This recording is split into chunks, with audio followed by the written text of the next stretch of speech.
E hoje a gente está recebendo aqui no programa o vereador Alex Paletó.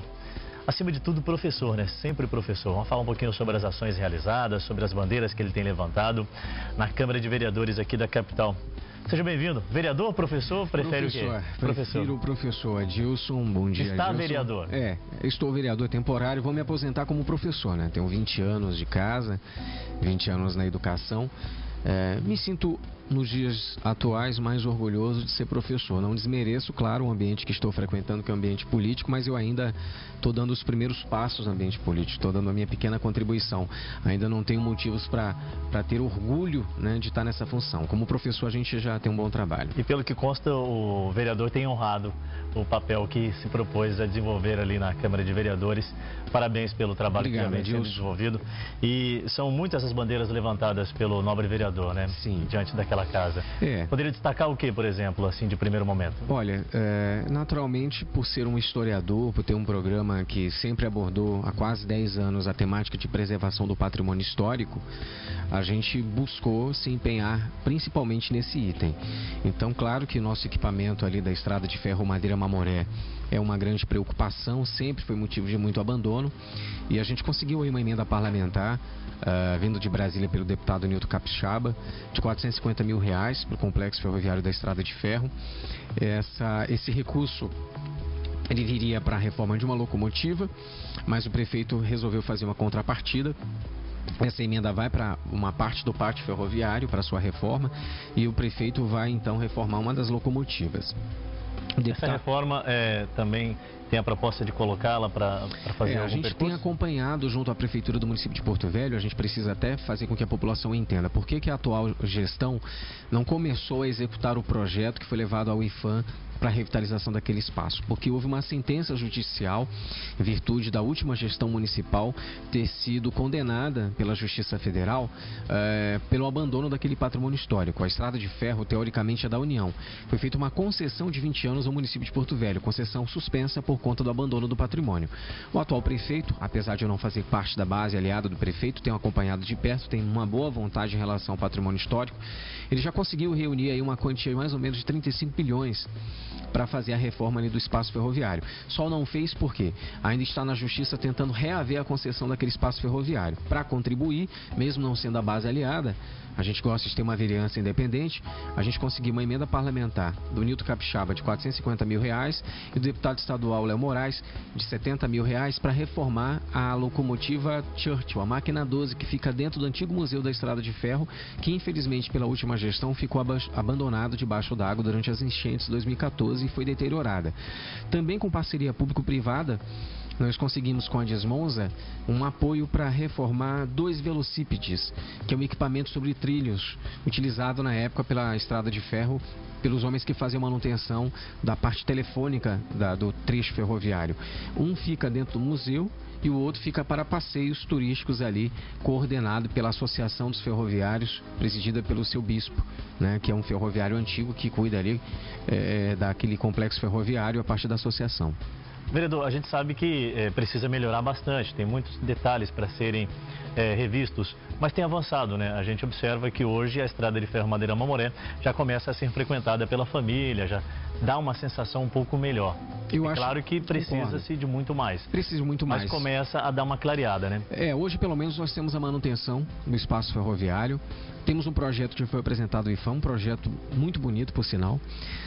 A gente apenas discorda da Santo Antônio Energia, que tem dificultado esse aspecto, no entendimento de que o passeio ferroviário até a Igrejinha de Santo Antônio deve retornar. Eu penso que tem que retornar. Santo Antônio tem sido um pouco relutante a isso, mas isso faz parte dos termos de compensação. A gente vai brigar para que isso ocorra e o prefeito tem demonstrado o mesmo interesse. Nesse primeiro momento, o passeio ferroviário, pelo menos indo até o quilômetro 1,5, onde é possível fazer esse passeio. E ao mesmo tempo vindo com as obras ali no calçadão que ele deseja fazer, desde o galpão antigo da Enaro até o Cainágua, para recompor aquele espaço que foi depredado com as enchentes, aquela parte de madeira. E o galpão número 3, o antigo Cibec, que estava sob responsabilidade da Marinha, retornou ao município de Porto Velho, para o complexo ferroviário, que será destinado a um centro gastronômico, no projeto que foi apresentado pela Prefeitura. Então a gente tem percebido boa vontade do prefeito. A gente só deseja, evidentemente, que tudo siga à risca, aquilo que é de lei, aquilo que o IPHAN determina, porque ali é um patrimônio tombado pelo IPHAN e a gente tem que seguir as regras e, claro, atender às demandas jurídicas. Algumas burocracias, elas existem justamente para serem seguidas. Na grande maioria das vezes, a proposta é de que seja justamente para que faça valer cada ação que vá se desenvolver em determinadas áreas. O senhor citou, através da questão do percurso, do trajeto que deve fazer a locomotiva até o Cainágua. O Cainágua é uma outra questão que preocupa e parece que o senhor também já está atento a isso aí, né? Nós tivemos uma audiência pública na Câmara de Vereadores, onde nós discutimos sobre o assoreamento Rio Madeira. Eu fiz uma viagem por Baixo Madeira no meio do ano, em julho, e foi uma viagem de 5 dias. Nessa viagem a gente foi visitando as comunidades ribeirinhas, vendo as demandas, fomos em Nazaré, Calama, e a gente foi conversando com a comunidade e essa demanda também acabou não apenas sendo nos distritos, mas também durante o percurso. Nessa viagem que fizemos, percebemos a grande quantidade de bancos de areia no meio do rio. O rio tem assoreado bastante, Adilson. A gente tem percebido um desbarrancamento, um efeito de terras caídas exagerado. Não vou entrar no mérito se isso faz parte da interferência do homem em relação às barragens. A gente precisa buscar soluções. É uma realidade e precisa ser resolvida. Exatamente. E o DENIT contratou uma empresa a partir de uma licitação em Brasília, com um contrato de 5 milhões para que fosse contratada uma empresa para fazer a dragagem do Rio Madeira, para se abrir os canais para a navegação plena do rio, esses bancos de areia que se formam. E essa empresa não fez um trabalho efetivo ano passado. Esse ano começou tarde demais. Isso prejudica a navegação da comunidade ribeirinha. A navegação no período de estiagem noturna fica proibida pela Capitania dos Portos. A parte econômica também é afetada, porque essas balsas que vão para Manaus, que chegam a levar 3 milhões de metros cúbicos de litros de derivados de petróleo, diminui a quantidade para não acontecer um acidente ambiental, que mandam também por ano mais de 12 milhões de toneladas de grãos derivados também para a Manaus e para Itacoatiara, diminui a quantidade por conta do risco de acidente. E o problema ocasionado é no consumidor final, porque exatamente. O custo eleva. O custo eleva. Se eu levaria 10, tenho que levar 5 ou 6, o custo para se fazer o translado é o mesmo. Exatamente. Manaus sofre e também Porto Velho e Rondônia sofrem, porque diminui a arrecadação. Você pode perceber quanto a arrecadação do município e do estado diminui no período de estiagem do rio, por conta justamente da falta da atuação dessa empresa. Muitas das vezes são impactos que não são levados em conta e as pessoas nem têm acesso a isso. Vamos a Brasília, numa reunião com o DENIT, com a FENAVEGA, a Federação Aquaviária, com o presidente da ANTAC Nacional, e ele nos prometeu, se comprometeu nessa reunião em Brasília, que a reforma do terminal de passageiros do Cainágua, que está interditado ainda, que infelizmente depende do DENIT de Manaus, que a dragagem do Rio Madeira para o ano que vem terá uma outra estratégia, uma outra expertise.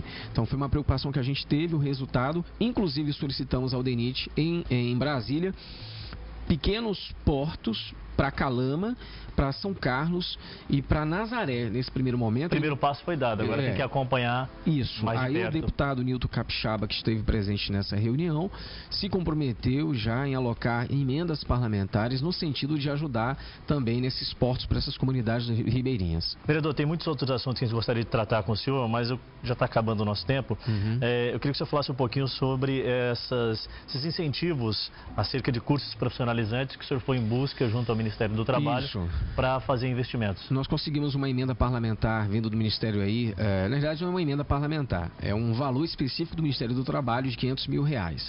Ele é para cursos profissionalizantes. Então a gente ofertou à Prefeitura do município de Porto Velho, e vão ser ministrados e vão ser operacionalizados pela Sendestur para ofertar curso de guia de turismo, estética, tosador de pet shop, gastronomia e um outro curso que já disponível e deve começar vai ser aplicado em março. Em março já deve ter resultado. As pessoas serão para 400 pessoas que vão ganhar o recurso para transporte, para alimentação e o uniforme para poder fazer esse curso profissionalizante que vai de março a dezembro. Lei de proteção animal já aprovada? Foi aprovada essa lei, fizemos uma atividade no município de Porto Velho com o Richard Rasmussen, apresentador na National Geographic, veio aqui e o prefeito se comprometeu em reativar os centros zoonoses, criar o canil municipal, criar a lei da castração, inclusive já abriu licitação para a compra de um caminhão para fazer a castração na Zona Leste, em áreas de grande população canina. Com esse comprometimento agora só basta acompanhar de pertinho, a gente vai ficar antenado, buscar também ali os demais parlamentares para estar junto aí nessa proposta de atender o anseio da comunidade, né? Com certeza. O vereador, lamentavelmente o nosso tempo esgotou. Coloca o site do vereador rapidamente na tela, por gentileza. O site, pode colocar ele inclusive passando a barra de rolagem para a gente conhecer um pouquinho.